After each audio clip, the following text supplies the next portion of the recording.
নমস্কাৰ স্বাগতম এয়া হৈছে খবৰ মহানগৰৰ ষ্টুডিঅ'ত মই প্ৰাঞ্জল ডিব্ৰুগড়ৰ মিলন নগৰত চাঞ্চল্যকৰ ঘটনা নিজৰ ঘৰতে মৃত অৱস্থাত উদ্ধাৰ এগৰাকী মহিলা মৃত মহিলাগৰাকী 33 বছৰীয়া ববিতা দাস পৰিয়ালৰ আন লোকে মৃত অৱস্থাত প্ৰত্যক্ষ কৰে মহিলাগৰাকী ঘটনাৰ সময়ত ঘৰত আছিল মহিলাগৰাকীৰ দুই সন্তান ঘৰটোলৈ কোনো লোক অহা বুলি মন্তব্য দুই সন্তানৰ কৰ্মসূত্ৰে ঘৰৰ বাহিৰত আছিল মহিলাগৰাকীৰ গাড়ী চালক স্বামী পৰিয়ালৰ এজাহাৰৰ ভিত্তিত ঘটনাৰ তদন্ত আৰক্ষীৰ প্ৰাৰম্ভিক তদন্তত এয়া হত্যাকাণ্ড বুলি সন্দেহ কৰিছে আৰক্ষীয়ে এয়া ঘটনা ডিব্ৰুগড়ৰ মিলন নগৰৰ নিজৰ ঘৰতে মৃত অৱস্থাত উদ্ধাৰ হৈছে এগৰাকী মহিলা তাতে হৈ আছে কেনেকুৱা অৱস্থাত আছিল মানে কি মাৰিছিলে বা কি এনেকে ডেড বডি হৈ পৰি আছে আমি আহিয়ে ডাইৰেক্ট হস্পিটেল লৈ গৈছিলোঁ ঘৰত কোন কোন থাকে তেখেতৰ লগত ভণ্টি আৰু ল'ৰা দুটা আছিলে হাজবেণ্ড নাছিলে ঘৰত নাছিলে মানুহগৰাকীৰ নাম কি ববিতা দাস ঘৰ ইয়াতে অৰিজিনেল নে শিৱসাগৰ কিবা কাম কৰিছিল কি কৰিছিল নাইট চুপাৰ চলাই মহিলাগৰাকী ঘৰতে থাকে আপুনি কোনে থাকে বাইক কিমান বছৰমান হয় 29 কি দি হত্যা কৰা হৈছে কিবা গম পাইছে নেকি গম নাই পোৱা আহি মানে কি দেখিলে পৰি আছে আহি পৰি আছে হাজবেণ্ড লগত নাছিলে দুলিয়াজানত ধন দাবীৰ ঘটনাত দুজন ছাত্ৰ নেতাক গ্ৰেপ্তাৰ ধৃত ছাত্ৰ নেতা টাই আহোম যুৱ পৰিষদ অসমৰ কেন্দ্ৰীয় সমিতিৰ সহকাৰী সাধাৰণ সম্পাদক ৰঞ্জিত বৰা আৰু দুলিয়াজান আঞ্চলিক সমিতিৰ সাধাৰণ সম্পাদক প্ৰহ্লাদ গগৈ দুইজনে অইল ইণ্ডিয়া লিমিটেডত ঠিকাভিত্তিক নিয়োজিত উদ্দীপ্ত এনাৰ্জি প্ৰাইভেট লিমিটেড নামৰ ব্যক্তিগত ঠিকা প্ৰতিষ্ঠানটোক ধন দাবী কৰাৰ অভিযোগ এই ঘটনাৰ সন্দৰ্ভত প্ৰতিষ্ঠানটোৱে দুলিয়াজান আৰক্ষী থানাত দাখিল কৰে এজাহাৰ এই এজাহাৰৰ ভিত্তিত আৰক্ষীয়ে থানাত এক গোচৰ ৰুজু কৰি গ্ৰেপ্তাৰ কৰে ছাত্ৰ নেতা দুজনক হোজাইত স্বামীয়ে প্ৰাণ ল'লে পত্নীৰ হোজাৰ কমাৰপট্টিত সংঘটিত হৈছে এই হত্যাকাণ্ড স্বামীয়ে দাৰে ঘপিয়াই প্ৰাণ ল'লে পত্নীৰ মৃত মহিলাগৰাকী খাদিজা বেগম পত্নীক হত্যা কৰি আত্মহননৰ অপচেষ্টা লোকজনৰ অভিযুক্ত হত্যাকাৰী কায়ুম আহমেদ ঘটনাস্থলীত উপস্থিত হৈ ঘটনাৰ তদন্ত আৰক্ষীৰ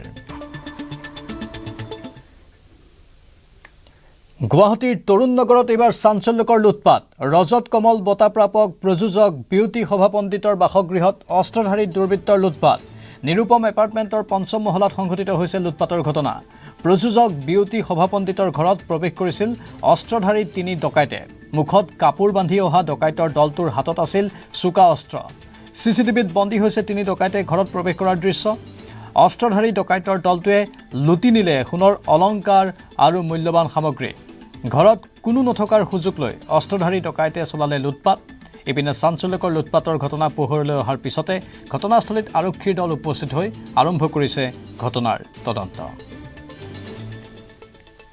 এবিসি পইণ্টৰ গাতে লাগি থকা এটা এপাৰ্টমেণ্ট নিৰুপম এপাৰ্টমেণ্ট আৰু সেই নিৰুপম এপাৰ্টমেণ্টৰ পঞ্চম মহলাত দুৰ্বৃত্তৰ লুটপাট আৰু এই গোটেই ঘটনাটোৰ খবৰ বিয়পি পৰাৰ পিছতে এক প্ৰকাৰ হাহাকাৰ লাগিছে স্থানীয় ভঙাঘৰ আৰক্ষীৰ মাজত আৰু এই ভিজুৱেলছটো এই মুহূৰ্তত দেখুৱাইছোঁ য'ত দৰ্শকসকলে দেখিবলৈ সক্ষম হৈছে একোটা এইদৰে প্ৰকাণ্ড আলমিৰা ভাঙি ভিতৰৰ বহুখিনি মূল্যৱান সা সামগ্ৰী সোণৰ অলংকাৰ লৈ যোৱা বুলি এই মুহূৰ্তত তথ্য প্ৰকাশ পাইছে এই ঘৰটোৰ গৰাকী হৈছে বিউটি সভা পণ্ডিত আৰু 60 বছৰৰ ঊৰ্ধৰ এগৰাকী মহিলা ইয়াতে অকলে থাকে হয়তো সেই খবৰ লাভ কৰিছিল দুৰ্বৃত্তই আৰু তেনে মুহূৰ্তত যিখিনি আমি চিচিটিভি ভিজুৱেলছ দেখিবলৈ সক্ষম হৈছোঁ তাত তিনিটাকৈ দুৰ্বৃত্তই নিৰ্বিঘ্নে এই ঘৰটোত প্ৰৱেশ কৰিছিল আৰু ঘৰৰ সা সামগ্ৰীৰ ওপৰত তেওঁলোকৰ নজৰ পৰিছিল বহুখিনি সামগ্ৰী লুটি নিবলৈ সক্ষম হ'ল আৰু এই মুহূৰ্তত আৰক্ষীয়ে আহি ওলাই গৈছে যদিও আৰক্ষীৰ হাততো নিশ্চিত তথ্য নাই যে কি সামগ্ৰী এই ঘৰটোৰ পৰা দুৰ্বৃত্ত লৈ যাবলৈ সক্ষম হৈছিল গতিকে আমি সঞ্জয় বৰাই এই ভিজুৱেলছ দেখুৱাইছে আন এটা কথাও আমি ভিতৰত দেখুৱাম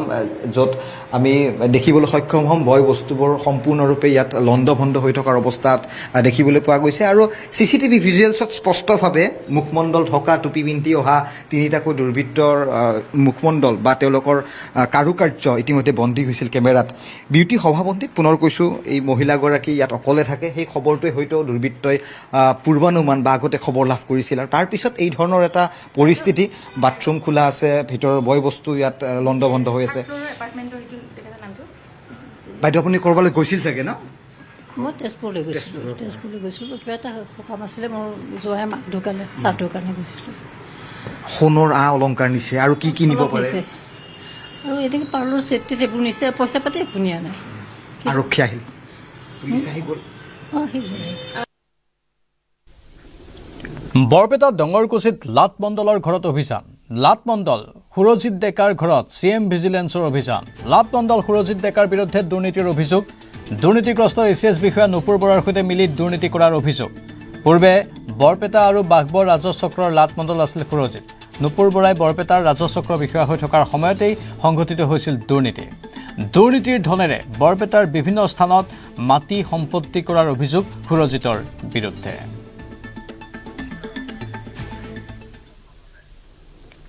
সম্পন্ন হল ৰিয়ান পৰাগৰ অস্ত্ৰোপচাৰ সুকলমে সম্পন্ন ক্ৰিকেটাৰগৰাকীৰ কান্ধৰ অস্ত্ৰোপচাৰ দুবছৰে কান্ধৰ সমস্যাত ভুগি আছিল ৰিয়ান পৰাগ মুম্বাইৰ কোকিলাবেন হস্পিটেলত সম্পন্ন হয় অস্ত্ৰোপচাৰ কান্ধৰ সমস্যাৰ বাবে ভাৰতৰ টিমৰ পৰা বাদ পৰিছিল ৰিয়ান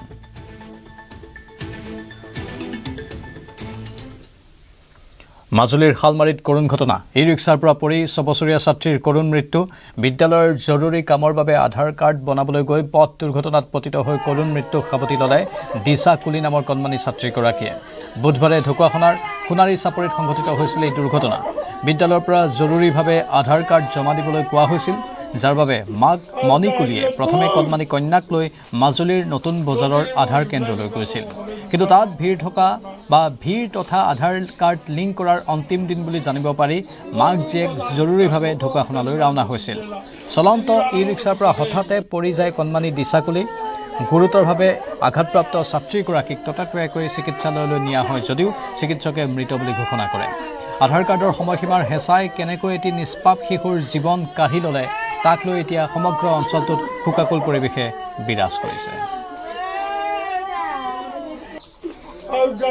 ভাই বোৱাৰীয়ে ছোৱালীজনীক লৈ ঢকুৱাখানাত আধাৰ কাৰ্ড বনাইছে বুলি শুনি তালৈ যাবলগীয়া হ'ল যোৱাত ই-ৰিক্সা এখন ৰিজাৰ্ভ কৰি গৈছিলে ই-ৰিক্সাৰ পৰা পৰি মোৰ পুত্ৰী ঢুকালে আজি ঢুকোৱাৰ কাৰণে আমি বৰ একদম ভাঙি পৰিছোঁ আৰু হঠাতে যে আজি ৰাতিপুৱা মোৰ হাততে খেলি থকা ছোৱালীজনী হঠাতে যে এনেকৈ গুচি গ'ল সেইটো কাৰণে মোক ক'বলগীয়া ভাষাই নাইকিয়া হৈ গৈছে বেটেৰী গাড়ীৰ পৰা অটোৰ পৰা পৰি গ'ল তাৰমানে পৰি গৈ তাতে আৰু এবাৰ অকণমান চিৰিয়াছ বুলি অকণ মেডিকেলত নিছে মেডিকেলত মৃত বুলি ঘোষণা কৰিলে পুনৰ শিক্ষকৰ প্ৰহাৰত গুৰুতৰভাৱে আঘাতপ্ৰাপ্ত হ'ল ছাত্ৰ নাহৰকটীয়াৰ ৰাঙলীপথাৰ গাঁৱৰ 10ম শ্ৰেণীৰ ছাত্ৰক টিউচন শিক্ষকে গুৰুলকৈ প্ৰহাৰ কৰাৰ অভিযোগ এমাহ পূৰ্বে কৌশিক বৰদলৈৰ ওচৰত টিউচন লৈছিল নাহৰকটীয়াৰ ছেণ্ট মেৰী হায়াৰ ছেকেণ্ডেৰী স্কুলৰ 10ম শ্ৰেণীৰ ছাত্ৰজনে এদিন টিউচন ক্ষতি কৰাৰ বাবে শিক্ষকজনে গুৰুলকৈ প্ৰহাৰ কৰে ছাত্ৰজনক কেৱল প্ৰহাৰ কৰাই নহয় ছাত্ৰজনৰ ডিঙি চেপা দিয়াৰ লগতে মুখত বেয়াকৈ ঘুচিওৱাৰো অভিযোগ উত্থাপন হৈছে টিউচন শিক্ষকজনৰ এনে বৰ্বৰতাৰ প্ৰমাণ ছাত্ৰজনৰ ডিঙি মুখমণ্ডল তথা সৰ্বশৰীৰত এতিয়াও স্পষ্ট ৰূপত জিলিকি আছে বুধবাৰে পুৱাৰ ভাগত সংঘটিত হৈছিল এই ঘটনা প্ৰথমে পৰিয়ালক এই কথা জনোৱা নাছিল যদিও বিয়লিলৈ অসুস্থ হৈ পৰাত পিতৃ মাতৃক সকলো কথা বিৱৰি কয় এই ঘটনাৰ পিছত মানসিকভাৱে ভাগি পৰিছে ছাত্ৰজন ইতিমধ্যে নাহৰকটীয়া আৰক্ষী থানাত এজাহাৰ দাখিল কৰিছে ছাত্ৰজনৰ পৰিয়ালৰ লোকে সি মাৰিলে মৰাৰ পিছত মানে একদম চিধা গৈ বহি আছে চেণ্ট এটা আনি মানে পুৰা মুখত মাৰি দিছে তাৰপিছত ছাৰ চেণ্টটো নেমাৰিব বুলি ক'বলৈহে পালে একদম মানে পুৰা মাৰিছে একদম ডিঙিতে এনেকৈ ধৰি লৈছে পুৰা একেবাৰে চেপা দি জোৰত একদম তাৰ ডিঙিটো দুখ পাইছে এতিয়া ঘূৰাব নোৱাৰে এনেকৈ বিষ হৈ আছে তাৰপিছত পুৰা মাৰিছে একদম কাণ মানে নুশুনা নিচিনা হৈ গৈছে বুলি কৈছে ৰাতিপুৱাতে ভোকত গৈছে বেমাৰী লোৱা একদম মানে মূৰ ঘূৰাইছে বুলি কৈছে তাৰপিছত একেবাৰে সি মানে ক'ব নোৱাৰি গৈছে শিক্ষক এজনে যিহেতু এনেকৈ মাৰিছে তো সি কিনো ক'ব ন ছাৰে মাৰিছে ভুল হ'ল ছাৰ মোৰ মানে কালি আহিব লাগিছিলে নাহিলোঁ ভুল হ'ল বুলি কৈছে হেনো নাই একদম পূৰা মাৰিছে এইবোৰ ভিতৰত এনেকুৱা তেজ জমা হৈ গৈছে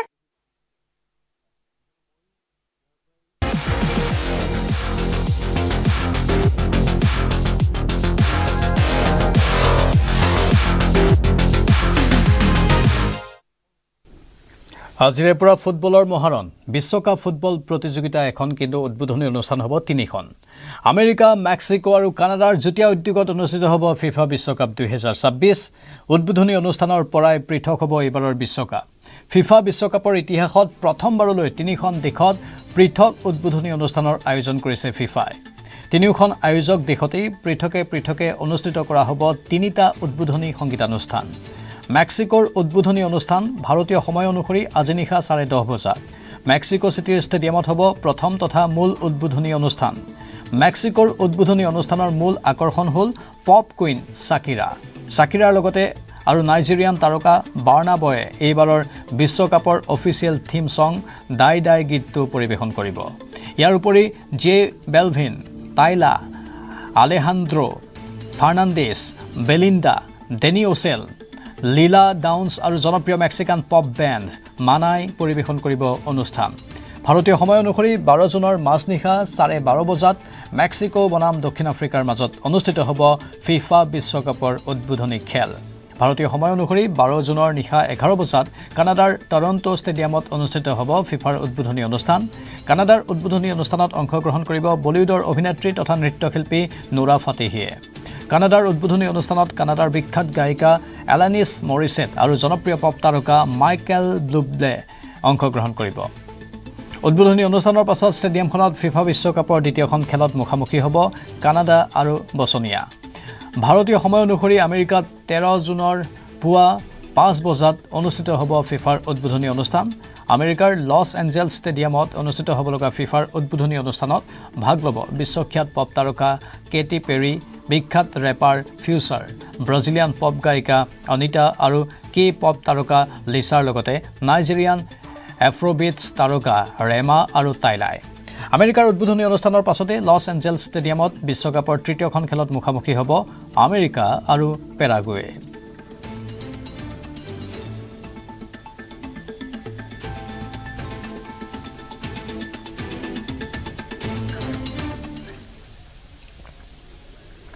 শোণিতপুৰত মৃত ঢেকীয়াপতীয়া বাঘ উদ্ধাৰ। গাভৰু নৈৰ বালিত উদ্ধাৰ মৃত ঢেকীয়াপতীয়া বাঘটো। মৃত ঢেকীয়াপতীয়া বাঘটোৰ 4টা ঠেং কটা অৱস্থাত আছে। মৃত বাঘটো গাভৰু নৈত উটি অহাৰ সন্দেহ কৰা হৈছে। সোণাই ৰূপাই বন্যপ্ৰাণী অভয়াৰণ্যৰ ভিতৰতে চোৰাং চিকাৰীয়ে বাঘটো নিধন কৰি প্ৰমাণ লুকুৱাবলৈ নদীত উটুৱাই দিয়াৰ সন্দেহ কৰা হৈছে। ঢেকীয়াপতীয়া বাঘটোৰ 4টা ভৰি কাটি লৈ যোৱা কাৰ্যই ঘটনাৰ সৈতে চোৰাং চিকাৰীৰ নেটৱৰ্ক জড়িত থকাৰ ইংগিত দিছে। ইতিমধ্যে ঘটনাস্থলীত আৰক্ষী আৰু বন বিভাগৰ এটা দল উপস্থিত হৈছে। বন বিভাগে বাঘটোৰ মৃতদেহটো উদ্ধাৰ কৰি মৰণোত্তৰ পৰীক্ষাৰ বাবে প্ৰেৰণ কৰিছে।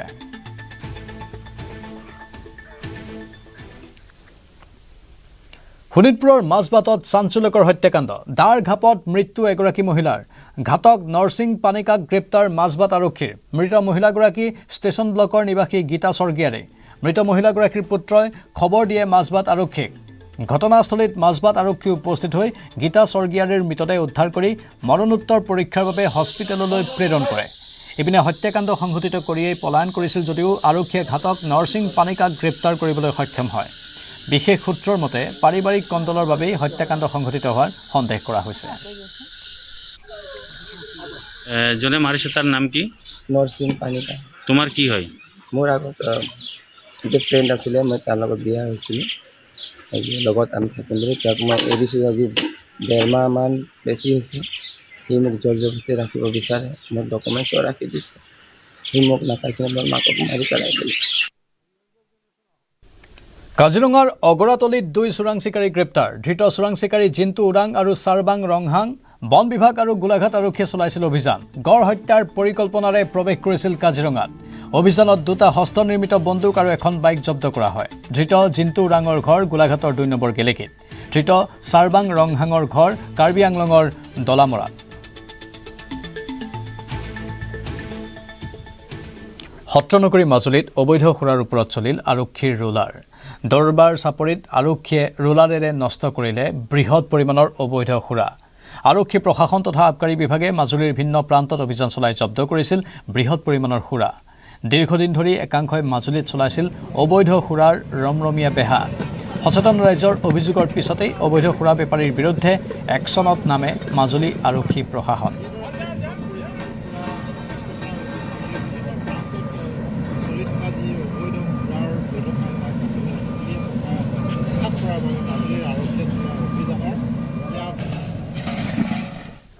চলন্ত যাত্ৰীবাহী বাছৰ চালকক খুকুৰি দেখুৱাই ভাবুকি দিলে এখন চেণ্ট্ৰ গাড়ীৰ চালকে। গুৱাহাটীৰ পৰা বিশ্বনাথ চাৰিআলিত যাত্ৰী নমাই পুনৰ জামুগুৰি হাটলৈ উভতাৰ সময়ত চতিয়াৰ ৰাজপথত মহালক্ষ্মী বাছখনৰ সন্মুখেৰে গৈ থকা চেণ্ট্ৰ গাড়ীৰ চালকজনে খুকুৰি দেখুৱাই ভাবুকি দিয়ে চালকক। ৰাজপথত এইদৰে খুকুৰি দেখুৱাই ভাবুকি দিয়াত ভীতিগ্ৰস্ত হৈ বাছৰ চালক আৰু পৰিচালক কাষ চাপিছে চতিয়া আৰক্ষীৰ।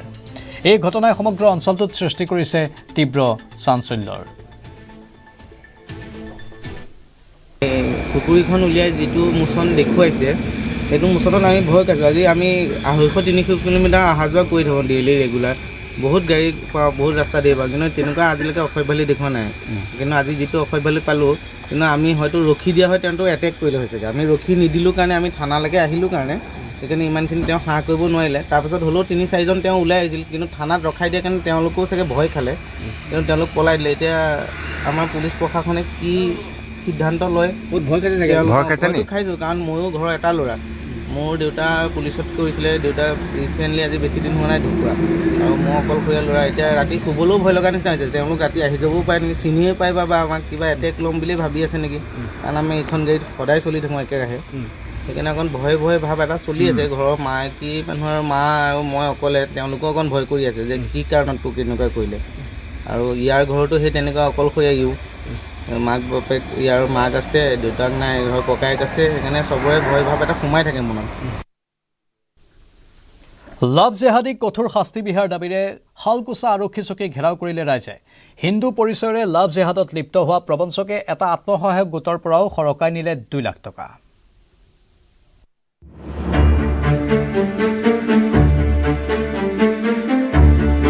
পৰিচয় সলাই মুছলমান যুৱকৰ প্ৰবঞ্চনা।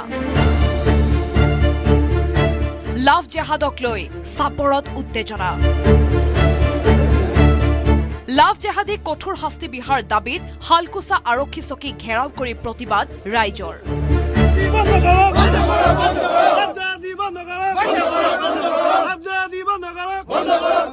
জেহাদী মাইণ্ডছেট লৈ এজন ল'ৰাই মানে হিন্দু পৰিচয় দি আমাৰ যে হিন্দু ছোৱালীক যে প্ৰেমৰ জালৰ সম্পৰ্কত মানে পেলাইছে। আমি এইকাৰণে মানে আমি আহিছোঁ আজি। ক্ৰিমিনেল মাইণ্ড ল'ৰাজনৰ আমি দেখি খুবেই মানে অসম্ভৱ হৈছোঁ। হিন্দু পৰিচয়েৰে লাভ জেহাদত লিপ্ত হোৱা প্ৰবঞ্চকে আত্মসহায়ক গোটৰ পৰা সৰকাই নিলে 2 লাখ টকা। আত্মসহায়ক গোটৰ পৰা 2 লাখ টকাৰ ঋণ লোৱাৰ পাছত সন্দেহ হ'ল স্থানীয় লোকৰ। সেই সন্দেহৰ আধাৰত বিচাৰ খোচাৰ কৰোঁতে পৰিচয় ওলাল প্ৰবঞ্চকৰ। প্ৰকৃত নাম মইজুদ্দিন চৰকাৰ। ইনষ্টাগ্ৰামত নাম লৈছিল ৰিজু চৰকাৰ। হিন্দু পৰিচয়েৰে শালকুছাৰ এখন গাঁৱৰ যুৱতীক প্ৰেমৰ জালত বন্দী কৰিছিল প্ৰবঞ্চকটোৱে। ইনষ্টাগ্ৰামত বন্ধুত্ব গঢ়ি তোলাৰ পাছত যুৱতীৰ পৰিয়ালৰ সৈতেও ঘনিষ্ঠ সম্পৰ্ক গঢ়ি তুলিছিল মইজুদ্দিন চৰকাৰে। কেইমাহমানৰ ভিতৰতে মইজুদ্দিনৰ ভাত ঘৰ হৈ পৰিছিল যুৱতীৰ ঘৰখন। হিন্দু পৰিয়ালটোত থকা খোৱা আদি সাধাৰণ ঘটনা হৈ পৰিছিল মইজুদ্দিনৰ বাবে। যুৱতীৰ পৰিয়ালৰ মধ্যস্থতাত আত্মসহায়ক গোটৰ পৰা 2 লাখ টকাৰ ঋণো লৈছিল মইজুদ্দিন চৰকাৰে। তাৰ পাছতে মুখা খুলিল লাভ জেহাদীটো।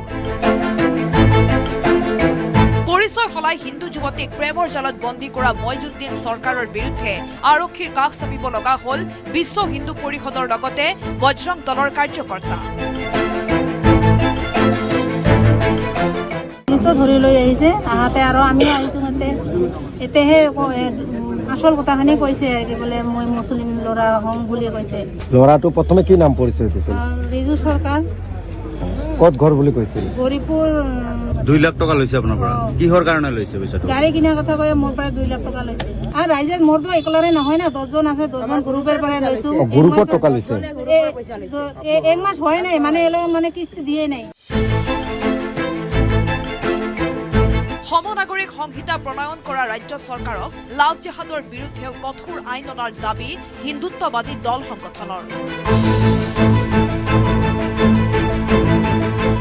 যেনেকা CC কেমেৰা লাগিছে 12-14টা মান, শালকুছা পুলিচ ষ্টেচনত আউটপোষ্টত এটা CC কেমেৰা লগা নাই, যেনেকা ইহঁতে লগাইছে। ক্ৰিমিনেল এটা মাইণ্ড ছেটৰ ল'ৰা মইনুল শেখ বুলি ওলালে। লাভ জেহাদী আৰু বুৱাৰী জেহাদী হৈয়ে আছে যে আমাৰ অতি শীঘ্ৰে যেনেকে UCC আইন আনিছে এনেকা বলবৎ কৰিব লাগে। আমাৰ লাভ জেহাদীৰ আইনখন অতি সোনকালে আনিব লাগে।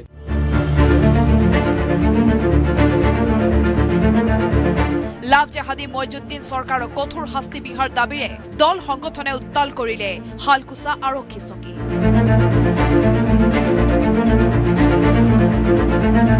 Bureau report news 18 Assam north east.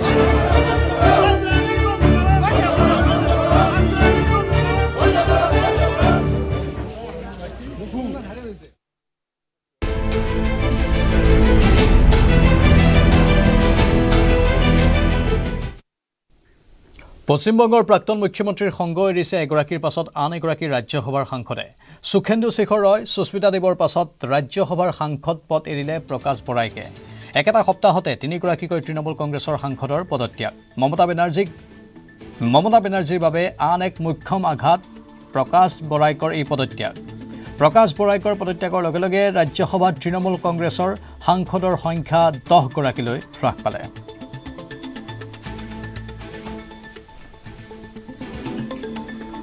पश्चिम बंगाल का जो मैंडेट है, इस गणतांत्रिक देश का गणदेवता यानी कि पब्लिक राय दिया, भारतीय जनता पार्टी वहां जीती, सरकार बनी। मेरा भी कंस्टिट्यूएंसी में एक भी सीट हम लोग नहीं पाए, नॉर्थ बंगाल का भी सीट अच्छा नहीं है, रिजल्ट अच्छा नहीं हुआ।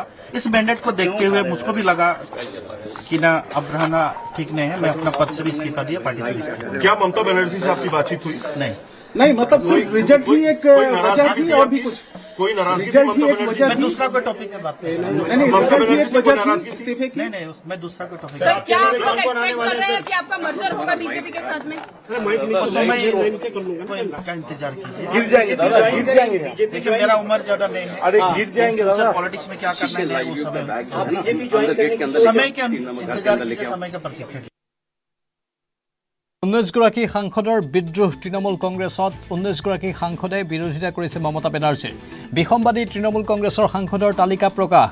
তালিকাত আছে চাইনী ঘোষ, শত্ৰুঘ্ন সিনহা, কাকলি ঘোষ দস্তিদাৰ, ইউসুফ পাঠান, দীপক অধিকাৰী, শতাব্দী ৰয়, ৰচনা বেনাৰ্জী, জুন মালিয়া, মালা ৰয়, জগদীশ চন্দ্ৰ বাছুনিয়া, খলিলুৰ ৰহমান, আবু তাহেৰ খান, পাৰ্থ ভৌমিক, বাপী হালদাৰ, মিতালী বাগ, কালীপদ সোৰেন, অৰূপ চক্ৰৱৰ্তী, ডক্টৰ শৰ্মিলা চৰকাৰ আৰু অচিত কুমাৰ মল। এই 19 গৰাকী সাংসদে কাকলি ঘোষ দস্তিদাৰৰ নেতৃত্বত NDAক সমৰ্থন জনাইছে বুলি চৰ্চিত হৈছে। অৱশ্যে তালিকাত থকা বহু কেইগৰাকী সাংসদে মমতা বেনাৰ্জীক সমৰ্থন জনাই আছে বুলি দাবী কৰিলে মমতা বেনাৰ্জীৰ গোটে। আৰু কংগ্ৰেছত চামিল হ'ব নেকি মমতা বেনাৰ্জীৰ তৃণমূল কংগ্ৰেছ? ঘনে ঘনে দিল্লীত কংগ্ৰেছ নেতৃত্বৰে মমতা বেনাৰ্জী আৰু অভিষেক বেনাৰ্জীৰ বৈঠক।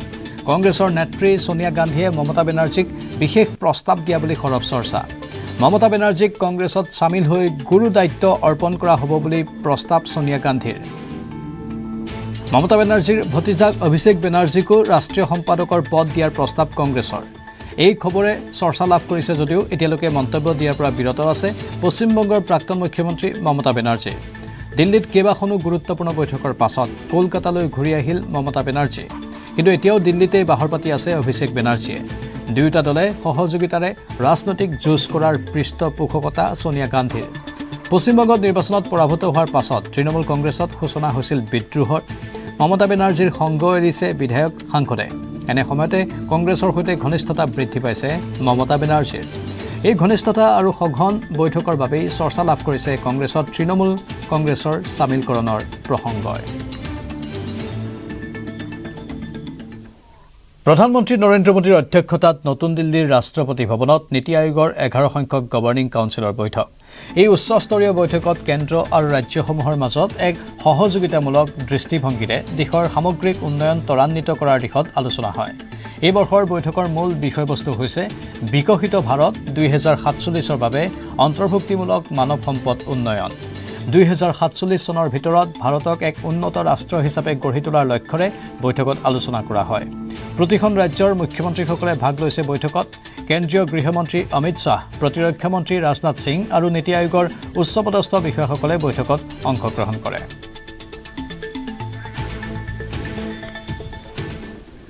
আৰু বহু গুৰুত্বপূৰ্ণ খবৰ আছে, জনাই থাকিম বিৰতিৰ পাছত। अक्कर बक्कर बम्बे बो ঘৰত কোনটো TMT লগাইছে? माइथन स्टील আপোনাৰ ওপৰত ট্ৰাষ্ট কৰিব পাৰি। ओके ষ্ট্ৰং মানে মাইথান ষ্টীল।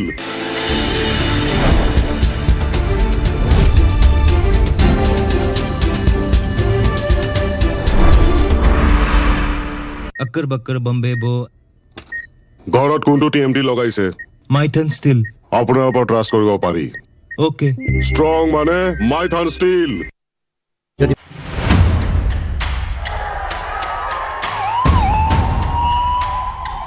मैं नरेंद्र दामोदर दास मोदी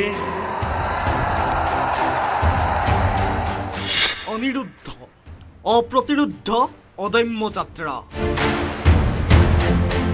গুজৰাটৰ মুখ্যমন্ত্ৰীৰ পৰা দেশৰ প্ৰধানমন্ত্ৰী পদলৈ ৰাজনৈতিক কেৰিয়াৰৰ অনন্য সাফল্যৰ শিখৰত প্ৰধানমন্ত্ৰী নৰেন্দ্ৰ মোদী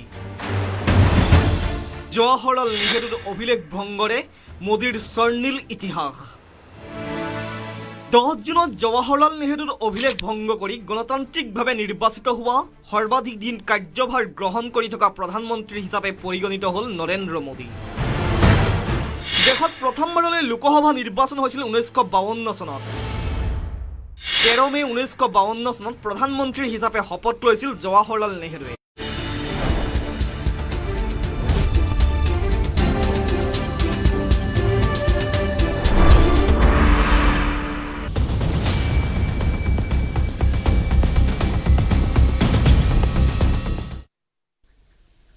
পুনৰ উত্তপ্ত হৈ পৰিছে চুবুৰীয়া ৰাজ্য মণিপুৰ এইবাৰ সংঘাত লাগিছে কুকি আৰু নাগা জনগোষ্ঠীৰ মাজত 27 দিনে সন্ধানহীন হৈ থকা 100 গৰাকী নাগা যুৱকৰ মৃতদেহ উদ্ধাৰৰ পাছতে ৰাজ্যখনত সৃষ্টি হৈছে তীব্ৰ উত্তেজনাৰ তাৰ মাজতে কুকি জনগোষ্ঠীৰ বিৰুদ্ধে হাতত অস্ত্ৰ তুলি লৈছে NSCN-IMৰ বিদ্ৰোহীয়ে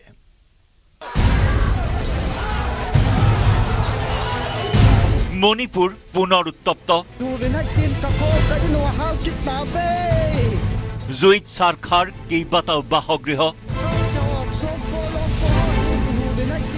কুকি দুৰ্বৃত্তই অপহৰণ কৰা 6 জন নগা লোকৰ মৃতদেহ উদ্ধাৰৰ পাছত প্ৰতিশোধৰ অগণিত জ্বলিছে কামজং জিলা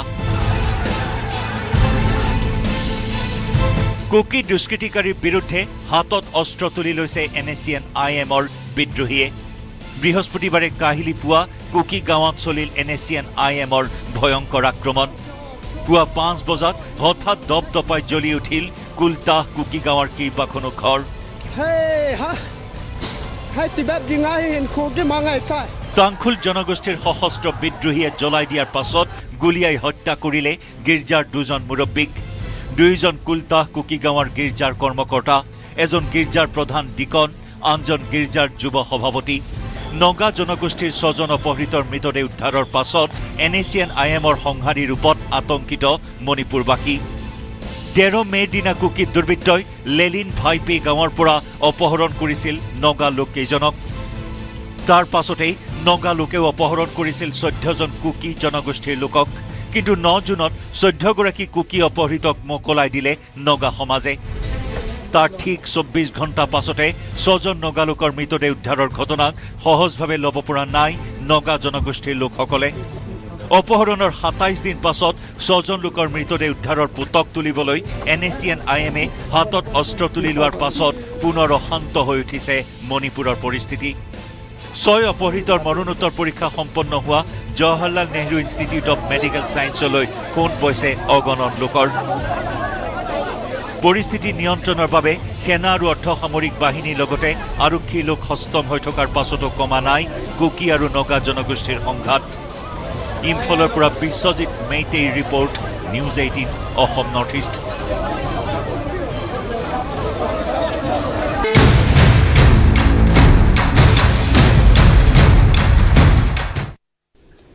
আমেৰিকাৰ আক্ৰমণত 3 ভাৰতীয় নাবিকৰ মৃত্যু ওমানত আমেৰিকাৰ আক্ৰমণৰ সন্মুখীন হৈছিল MT সেটেভেলো 3 নাবিকৰ মৃত্যুৰ কথা সদৰি কৰিলে কেন্দ্ৰীয় মন্ত্ৰী সৰ্বানন্দ সোণোৱালে বুধবাৰে আমেৰিকাই আক্ৰমণ কৰিছিল জাহাজখনক আক্ৰমণৰ পাছৰে পৰা সন্ধানহীন হৈ আছিল নাবিক 3 জন জাহাজখনত আছিল 24 গৰাকী ভাৰতীয় 21 গৰাকীক সুকলমে উদ্ধাৰ কৰা হৈছে মৃত্যু হোৱা নাবিক কেইজন হ'ল আদিত্য শৰ্মা শিৱানন্দ চৌৰাচিয়া আৰু পাটনালা সুৰেশ ইপিনে আমেৰিকাৰ আক্ৰমণক কঠোৰ ভাষাৰে নিন্দা কৰিছে ভাৰত চৰকাৰে দিল্লীত থকা আমেৰিকাৰ উপদূতাবাসৰ মুৰব্বীক তলব ভাৰতীয় বিদেশ মন্ত্ৰালয়ৰ ইয়াৰ মাজতে ওমানত আন এখন ভাৰতীয় জাহাজক আক্ৰমণৰ শংকা কৰা হৈছে MT জলবীৰ নামৰ জাহাজখনক আক্ৰমণৰ আশংকা প্ৰকাশ কৰা হৈছে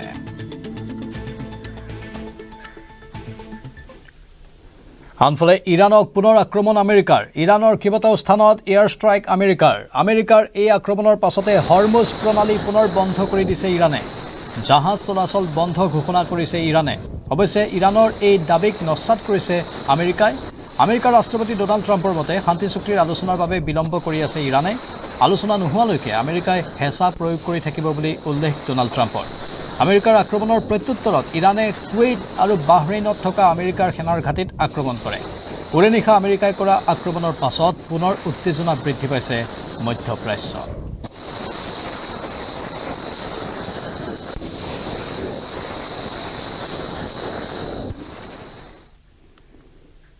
(2024-25 বৰ্ষৰ সংগীত নাটক একাডেমী বঁটা ঘোষণা প্ৰেম ওজা বৰবায়ন আৰু ভাস্কৰ জ্যোতি ওজা সংগীত নাটক একাডেমী বঁটা সত্ৰীয়া নৃত্যলৈ আগবঢ়োৱা অৱদানৰ বাবে তেওঁলোকলৈ এই সন্মান আগবঢ়োৱা হৈছে বিপুল চন্দ্ৰ দাসলৈও কথক নৃত্যলৈ আগবঢ়োৱা অৱদানৰ বাবে সংগীত নাটক একাডেমী বঁটা আগবঢ়োৱা হৈছে ইফালে অভিনেত্ৰী চেতনা দাসলৈ 2025 বৰ্ষৰ সংগীত নাটক একাডেমী বঁটা অৰ্ধ শতিকা ধৰি অভিনয়ৰ সৈতে জড়িত হৈ আছে চেতনা দাস 108 গৰাকী শিল্পীলৈ আগবঢ়োৱা হৈছে সংগীত নাটক একাডেমীৰ বঁটা ইপিনে আন্তৰ্জাতিক খ্যাতিসম্পন্ন বাঁহীবাদক দিলীপ হীৰালৈ উস্তাদ বিছমিল্লা খান যুৱ বঁটা মীনাক্ষী মেধিলৈ উস্তাদ বিছমিল্লা খান যুৱ বঁটা সত্ৰীয়া নৃত্যলৈ আগবঢ়োৱা অৱদানৰ বাবে এই বঁটা সত্ৰীয়াত মল্লিকা কণ্ডলী লোকসংগীতত হীৰকজ্যোতি শৰ্মা নাট্যক্ষেত্ৰত বিদ্যুৎ কুমাৰ নাথলৈ উস্তাদ বিছমিল্লা খান যুৱ পুৰস্কাৰ খোলবাদনত নিৰঞ্জন শইকীয়া বৰবায়ন আৰু দেৱজিৎ শইকীয়ালৈও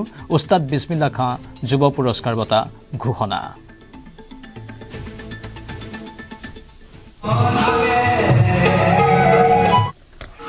মই দেখি ৰাজ্যবাসীৰ বাবে আচলতে ভাল খবৰ কাৰণ আপুনি মই দেখি অহা সেই চেতনা বাইদেৱে সংগীত নাটক একাডেমী বঁটা লাভ কৰিছে গতিকে অসমবাসীৰ কাৰণে আৰু ইয়াতকৈ গৌৰৱৰ বিষয় নাই গতিকে বাইদেউক প্ৰথমে আমি নিউজ 18ৰ অসম নৰ্থ ইষ্টৰ তৰফৰ পৰা আপোনাক আন্তৰিক শুভকামনা জনাইছো এই বঁটাৰ বাবে ধন্যবাদ হয় তোমালোকৰ জৰিয়তে মই অসমবাসী ৰাইজলৈ আশীৰ্বাদ আৰু সেৱা জনাইছো কেনেকুৱা বাইদেউ এই মুহূৰ্তত প্ৰথম প্ৰতিক্ৰিয়াটো আপোনাৰ কেনেকুৱা লাগিছে সংগীত নাটক একাডেমী বঁটা এটা স্বীকৃতি আৰু জীৱনত বহু বঁটা আপুনি লাভ কৰিছে গতিকে তাৰ পিছত এই বঁটা এটা বিশেষ স্বীকৃতি কেনেকুৱা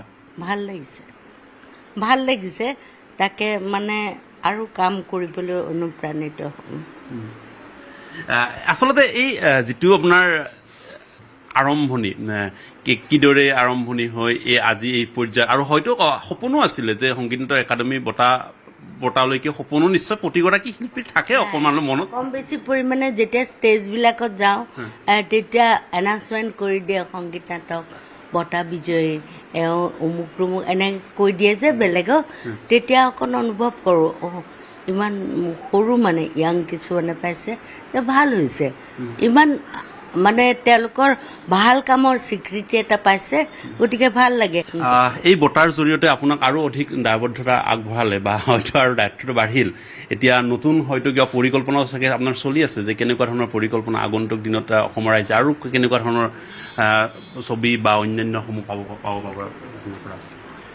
অন্য কথা নাই হাতত নাই বিট মনে কৰে পিট মনটো বহুবিলাক পিটাই থাকে কিন্তু পইচা পাতিৰ কথা আহি যায় নহয় আজিকালি আৰু পইচানো কিমানকেইটা পাওঁ গৃহস্থ থাকোঁতে দুটা আছিলে কিন্তু এতিয়া আৰু তেখেত নাই যে ছোৱালীহঁতেও যথেষ্ট কৰে বেমাৰ আজাৰ হ'লেও ঔষধ পাতি কিনিবলৈ বা বাকীবিলাকৰ কাৰণেও সকলোবিলাক লাগে গতিকে লগাখিনি মই নিজৰ ক্ষেত্ৰতে ব্যৱহাৰ কৰি আছোঁ আৰু মঞ্চ নাটক হওক বা যিখিনিয়ে মৰম কৰি কোনোবাই সাদৰি লৈ পেলাই আঁতৰি লৈছে তেনেকৈ বা বুলি অনুষ্ঠান এটা আছে বা পাকিজা বেগম অনুপ হাজৰিকা তেওঁলোকে সদায় মৰম কৰিছে চিগালৰ তেনেকৈ আমাৰ ভাগীৰথী আৰু বাহাৰু তেওঁলোকে সদায় মোক মৰমেৰে মাতি যায় বাইদেউ আজি আহি যাওক নাটকখন চাওকহি মই চিৰি বগাই হ'লেও গৈ চাওঁ আৰু মনত এই যিখিনি সময়ত মই নাটক থিয়েটাৰ চাওঁ মোৰ তেতিয়া আৰু ডাঙৰ ঔষধ নালাগে এইটোৱে মোৰ কাৰণে ঔষধ এতিয়াও মন যায় নাটক মঞ্চত যায় যায়, কিন্তু সীমাবদ্ধতাৰ মাজত থাকিব লাগিব। মোক কোনোবাই হয়তো ৰিস্ক ল'বলৈ ভয় কৰিব পাৰে, এই বুঢ়ীয়ে চব পাহৰি গোটেই বন্ধ কৰি দিয়ে নেকি, এনেকৈও চাগে ভাবে, ক'ব নোৱাৰোঁ। আৰু এটা অনুষ্ঠান আছে একেবাৰে বুকুৰ আপোন, য'ত নেকি আমাৰ প্ৰবীণ শইকীয়া আৰু ৰশ্মিৰেখা শইকীয়া তেওঁলোকে তেওঁলোকৰ কামবিলাকত মাতে, আৰু তেওঁলোকৰ লগত বহুবিলাক মানে লোককলাৰ ওপৰত যিবিলাক কাম কৰি আছোঁ তেওঁলোকৰ লগত কৰিছোঁ, আৰু তেওঁলোকেও নিজৰ আপোন বুলি মাতে, আৰু যিখিনিয়ে মোক নিজৰ বুলি ভাবে মাতে সেইখিনিলৈ মই যিমান পাৰোঁ মানে যাবলৈ চেষ্টা কৰোঁ।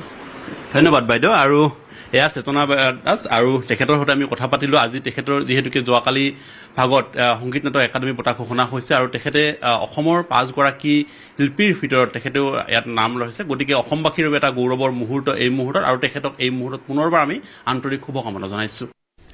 ইফালে বিশিষ্ট সত্ৰীয়া শিল্পী প্ৰেম ওজা বৰবায়নলৈ সংগীত নাটক অকাডেমী বঁটা। প্ৰেম ওজা বৰবায়ন নতুন কমলাবাৰী সত্ৰৰ বৈষ্ণৱ। সত্ৰীয়া শিল্পীসকলে অভিনন্দন জ্ঞাপন কৰিছে তেওঁক। এইটো আমাৰ গোটেই যিখিনি শিল্পী, গোটেই শিল্পী সমাজৰ এটা এইটো গৌৰৱৰ কথা। তাৰ বাবে মই প্ৰথমতে একাডেমীৰ বিষয়ববীয়াক ধন্যবাদ জনাইছোঁ। দ্বিতীয়তে যিসকলে মোক সোঁৱে বাৱে মোক সহায় কৰিলে সকলোকে মই ধন্যবাদ জনাইছোঁ। আৰু প্ৰথম হ'ল মোৰ এই পথত আগবঢ়াই দিয়া মানুহজনে হ'ল হৰিচৰণ ভূঞা বৰবায়ন। তেখেতক মই ধৰক কিনো ক'ম, আৰু তথাপিতো ভগৱন্তৰ ওচৰত আশীৰ্বাদ বিচাৰিছোঁ তেওঁ আৰু এনেকৈ সকলোকে সহায় কৰি আগবঢ়াই নিয়ক। আৰু দ্বিতীয়তে মোৰ এজন পুত্ৰৰ সদৃশ যোৰহাটৰ খঙিয়াৰ ভৱেন হাজৰিকাদেৱ, তেওঁ অৰ্থ আৰ্থিক মানে সকলো দিশৰ পৰা খৰচ কৰি গোটেইখিনি কাম তেওঁৱে কৰিছে। গতিকে মই স্বীকাৰ কৰিব লাগিব, এই সন্মান মই তেওঁৰ পৰাই পাইছোঁ। গতিকে তেওঁকো ভগৱন্তৰ ওচৰত প্ৰাৰ্থনা জনাইছোঁ, তেওঁক ভালে ৰাখক।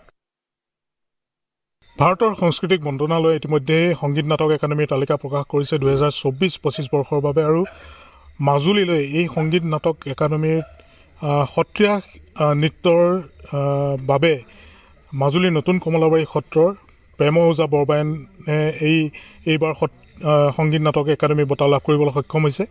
এইখন বহাতে তেখেতে 6 বছৰ বয়সৰ পৰা এইখন বহাতে তেখেত ডাঙৰ দীঘল হৈছে। সত্ৰীয়া বিভিন্ন নৃত্যৰ প্ৰশিক্ষণ লৈছে, সত্ৰীয়া সংস্কৃতিৰ প্ৰশিক্ষণ লৈছে, আৰু বৰ্তমান সময়ত এক বিৰল স্বীকৃতি এই গৰাকী বিশিষ্ট সত্ৰীয়া শিল্পীৰ বাবে প্ৰেম ওজা বৰবায়নে। আৰু আমি পৰিচয় কৰাই দিছোঁ। আমি প্ৰথমতে আপোনাক শুভেচ্ছা জনাইছোঁ। আৰু প্ৰথম প্ৰতিক্ৰিয়া কি হ'ব আপোনাৰ? এইটো ধৰক আজি মই 5-6 বছৰৰ পৰা এইটো কৰি আছিলোঁ বাৰু, বিচাৰিছিলোঁ, কিন্তু এতিয়া দেৰিকৈ হ'লেও পাইছোঁ। তাৰ বাবে মই আনন্দিত। তাৰ বাবে ধৰক আমাৰ এই সত্ৰত মই 6 বছৰ বয়সৰ পৰা ইয়াত আছোঁ, ইয়াতে শিকা মেলা কৰি, আৰু এতিয়া যে সত্ৰত মই বৰবায়ন হিচাপে মই সকলো ধৰক যি পাৰিছোঁ ছাত্ৰ ছাত্ৰীক মই হেৰি কৰিছোঁ, আগবঢ়াই নিছোঁ। আৰু এই বঁটাটো পোৱাৰ কাৰণে সকলো ধৰক আমাৰ একাডেমীৰ যিসকল বিষয়ববীয়া আছে তেখেতসকলক মই ধন্যবাদ জনাইছোঁ। আৰু যিসকল এৱাৰ্ডীয়ে মোক এই হেৰিয়াত সহায় কৰিছে তেখেতসকলক মই ধন্যবাদ জনাইছোঁ। আৰু বিশেষকৈ আমাৰ পিতৃ মাতৃ তেখেতসকলৰ আশীৰ্বাদ। গতিকে আজি মই সেই পাতি লৈছোঁ, আৰু এই বঁটা মই মোৰ পিতৃ মাতৃ চৰণত মই অৰ্পণ কৰিছোঁ। আজি কেনেধৰণৰ আছিলে এই যাত্ৰা? যিহেতু সত্ৰলৈ অহাৰ পাছতে আপুনি কেইবাবাৰো ইয়াৰ পৰা গুচি গৈছিলে সত্ৰত নাথাকোঁ বুলি, তাৰ পাছৰ এই যি যাত্ৰা আপোনাৰ এই সত্ৰত আপোনাৰ সত্ৰীয়া সংস্কৃতিৰ লগত আপোনাৰ পৰা জানিম। তাৰমানে 6 বছৰত যেতিয়া মই সত্ৰলৈ মোক দিলে মা দেউতাই, তাৰপৰা ইয়াত আহি মই খুব ভাল বুলিও ভাবিছিলোঁ। এতিয়া ইয়াত আহি পেলাই ধৰক কাঁহী বাতি ধুব লাগে, ঠাই মুচিব লাগে, কিবা লাগে, বৰ কষ্ট বুলি অনুভৱ কৰি মই 4বাৰ পলাই গৈছিলোঁ। তাৰপৰা দেউতাই মোক মানে ধৰক মোৰ জন্মঘৰ ঢেকীয়াখোৱা বৰনামঘৰত, তাৰপৰা তো কোনো গাড়ী ঘোঁৰাৰ ব্যৱস্থা নাই, কাণত তুলি লৈ আহিছিলে। আহি নমাই পেলাই মোক ক'লে এটা কথা, বেপাই তোক মই খাবলৈ নাপাই দিয়া নাই, গতিকে আমাৰ বংশটো কিবা এটা হ'ব বুলি দিছোঁ, গতিকে তই সত্ৰত থাকচোন বাৰু। গতিকে তেতিয়াৰ পৰা মোৰ মনটোত অকণমান কিবা এটা অনুভৱ হ'ল যে পিতৃয়ে এনেকৈ কৈছে। গতিকে মই তেতিয়াৰ পৰাই এইটো মই মনত ভাবি লৈ যে বংশৰ তথা সত্ৰৰ কিবা, আৰু মোৰ যিজন মোৰ আনিছিলে বুঢ়া ভকত, তেওঁ মোৰ বৰ্তা হয়। গতিকে বৰ্তাই ধৰক খুব পিটি মেলি শিকাই বুজাই মানে যথেষ্ট আগবঢ়াই দিলে। গতিকে তেখেতলৈও মই আজি এই হেৰিয়াৰ যোগেদিয়ে সেৱা জনাইছোঁ। গতিকে তাৰ পিছৰ পৰাই ধৰক যিসকল মোৰ অধ্যাপক আছিলে যথেষ্ট কষ্ট কৰিলে, যথেষ্ট নগ'লেও বিচাৰি নিয়েহি, আৰু যথেষ্ট পিটি মেলি হ'লেও ধৰক এতিয়া গৰমকালি প্ৰায় আমাৰ ভৰিদা গোলা আমাক খুব পিটিলে তেতিয়া। গতিকে সেই যে কষ্ট বিনিময়ত আজি মই আনন্দ পাবলৈ সক্ষম হৈছোঁ। তাৰ বাবে মই গুৰুসকলকো যদিও বৈকুণ্ঠগামী মই ইয়াৰ পৰাই সেৱা জনাইছোঁ। আৰু সংগীত নাটক একাডেমীৰ উস্তাদ বিছমিল্লা খান যুৱ পুৰস্কাৰ মাজুলীৰ নিৰঞ্জন শইকীয়া বৰবায়নলৈ। নিৰঞ্জন শইকীয়া বৰবায়ন উত্তৰ কমলাবাৰী সত্ৰৰ বৈষ্ণৱ আৰু সত্ৰীয়া শিল্পী। 2025 চনৰ উস্তাদ বিছমিল্লা খান যুৱ পুৰস্কাৰ লাভ কৰাটো মোৰ শিল্পী জীৱনৰ এক সপোন পূৰণ হ'ল। জয় জয়তে মই শ্ৰী উত্তৰ কমলাবাৰী সত্ৰৰ পূজ্যপাত সত্ৰাধিকাৰ প্ৰভু ঈশ্বৰ প্ৰমুখ্যে শ্ৰী উত্তৰ কমলাবাৰী সত্ৰৰ সমূহ বৈষ্ণৱবৃন্দল মোৰ শ্ৰদ্ধাৰ অধ্যাপকসকললৈ মই সেৱা জ্ঞাপন কৰিছোঁ। এই সন্মান লাভ কৰি মই গভীৰভাৱে আনন্দিত হৈছোঁ, বিনম্ৰ আৰু কৃতজ্ঞ অনুভৱ কৰিছোঁ। এই সফলতা কেৱল মোৰ ব্যক্তিগত প্ৰাপ্তি নহয়, আচলতে ই এক মোৰ গুৰুসকলৰ আশীৰ্বাদ আৰু শুভাকাংক্ষীসকলৰ অকুণ্ঠ মৰমৰ ফল। আচলতে মোৰ শিল্পী যাত্ৰাৰ প্ৰতিটো পদক্ষেপত যিসকলে মোক উৎসাহ, প্ৰেৰণা আৰু সহযোগিতা আগবঢ়াইছে তেওঁলোকক সকলোলৈকে মোৰ আন্তৰিক ধন্যবাদ জ্ঞাপন কৰিছোঁ। সকলোৰে আশীৰ্বাদ আৰু শুভকামনা সদায় কামনা কৰিলোঁ। জুনাইৰ অসম অৰুণাচল সীমান্তৰ ৰুকচিনক অসমৰ শিশু শ্ৰমিক উদ্ধাৰক লৈ উত্তপ্ত পৰিস্থিতি। একাংশ দালাল চক্ৰৰ কৰ্মসূত্ৰে নিয়াৰ সময়তেই 7 শিশু শ্ৰমিকক উদ্ধাৰ কৰিবলৈ সক্ষম হয় অসম জাতীয়তাবাদী যুৱ ছাত্ৰ পৰিষদে। দীৰ্ঘদিনে অৰুণাচললৈ একাংশ দালালে নিছিল বহু শিশু শ্ৰমিকক।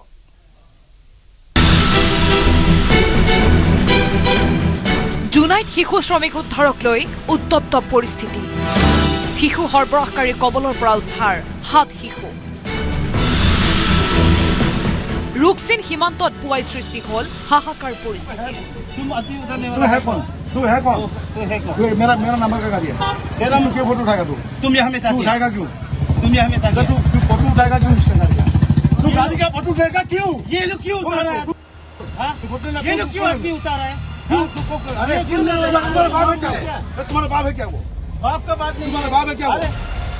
অসমৰ নিষ্পাপ শিশুক লক্ষ্য কৰি লৈছে আন্তঃৰাজ্যিক দালাল চক্ৰই।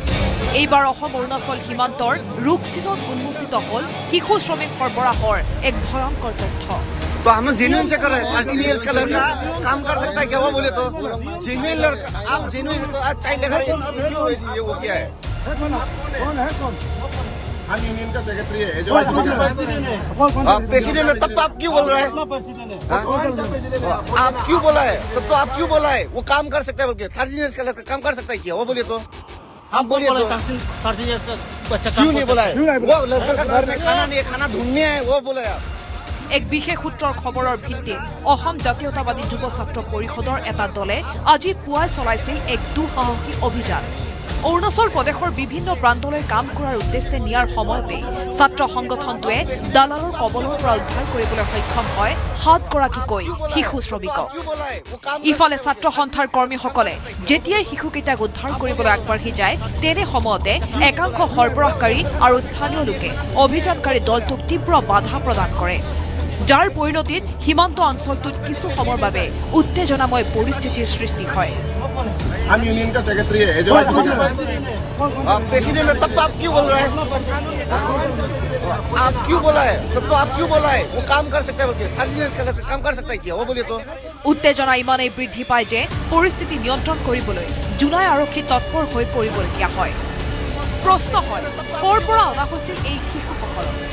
উদ্ধাৰ হোৱা শিশু শ্ৰমিক কেইগৰাকীয়ে বৰ্তমানলৈকে নিজৰ সম্পূৰ্ণ পৰিচয় দাঙি ধৰিব পৰা নাই যদিও তেওঁলোক অসমৰ ধুবুৰী, বৰপেটা, জলেশ্বৰ আৰু কলগাছিয়া আদি ভিন্ন প্ৰান্তৰ বুলি জানিব পৰা গৈছে। আৰ্থিক অনাটনৰ সুযোগ লৈ কেনেকৈ এই শিশুসকলক দালাল চক্ৰই নিজৰ জালত পেলাইছিল তাক লৈ এতিয়া সৃষ্টি হৈছে তীব্ৰ চাঞ্চল্যৰ। পৰৱৰ্তী সময়ত ছাত্ৰ সংগঠনটোৱে আইনী প্ৰক্ৰিয়াৰ মাজলৈ আনি এই 7টা শিশুকে জুনাই আৰক্ষী থানাত গতাই দিয়ে। অৰুণাচল প্ৰদেশৰ একাংশ লোকে ILP অৰ্থাৎ ইনাৰ লাইন পাৰ্মিট প্ৰদানৰ নামত বৈধ নথিপত্ৰ সঠিকভাৱে পৰীক্ষা নকৰাকৈয়ে এনেদৰে কণ কণ শিশুসকলক শ্ৰমিক হিচাপে প্ৰৱেশ কৰিবলৈ দিয়া বিষয়টো তীব্ৰ ভাষাৰে গৰিহণা দিছে ছাত্ৰ সংগঠনটোৱে। ইয়াক কেৱল আইনী গাফিলতিয়ে নহয় বৰং শিশুৰ ভৱিষ্যতক লৈ ভেঙুচালি বুলি মন্তব্য সংগঠনটোৰ। এই ক্ষেত্ৰত আমি দেখিবলৈ পাইছোঁ যি সময়ত আচলতে অৰুণাচলত ইনাৰ লাইন পাৰ্মিটক লৈ অত্যন্তভাৱে আচলতে এটা হুলস্থুলীয়া পৰিৱেশৰ সৃষ্টি হৈ আছে, সেই মুহূৰ্ততে দেখিবলৈ পোৱা গৈছে যে ইয়াতে কণ কণ শিশু শ্ৰমিকসকলক একাংশ দালাল চক্ৰই আচলতে অৰুণাচলত কাম কৰাৰ স্বাৰ্থত আচলতে তেওঁলোকে সৰবৰাহ কৰিছে। Bureau report, news 18 Assam north east. মহানগৰীৰ ফাঁচী বজাৰত দিন দুপৰতে মহিলা চোৰৰ তাণ্ডৱ। এজন লোকৰ পৰা 70,000 টকা লুট চুৰুনিৰ। ৰাইজে খেদি খেদি ধৰে চুৰুনিক। ধন লুটি ঘটনাস্থলীৰ পৰা পলাইছিল চুৰুনি। চুৰুনিৰ পৰা উদ্ধাৰ লুটপাট কৰা 70,000 টকা।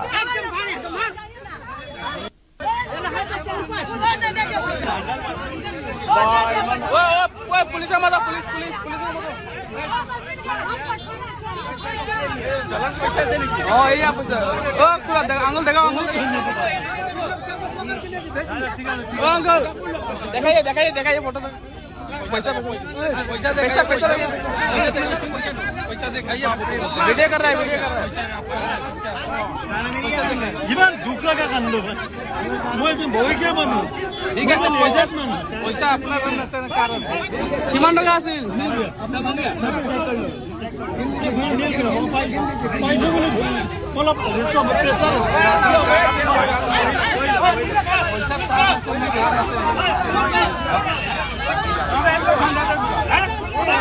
Police police police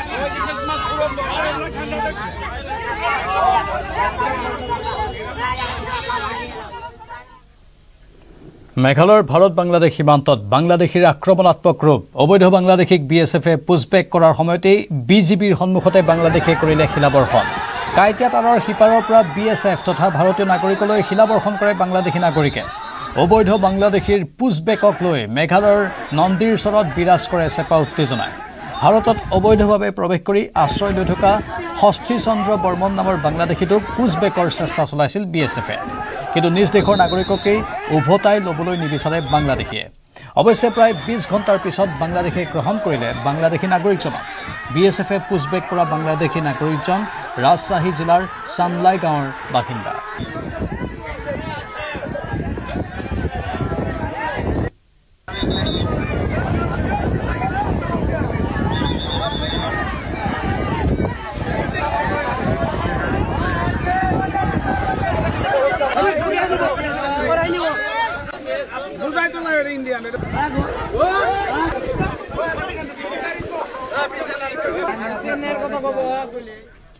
Jorhat Majuli সংযোগী দলং পৰিদৰ্শন বিধায়ক ভুৱন কামৰ।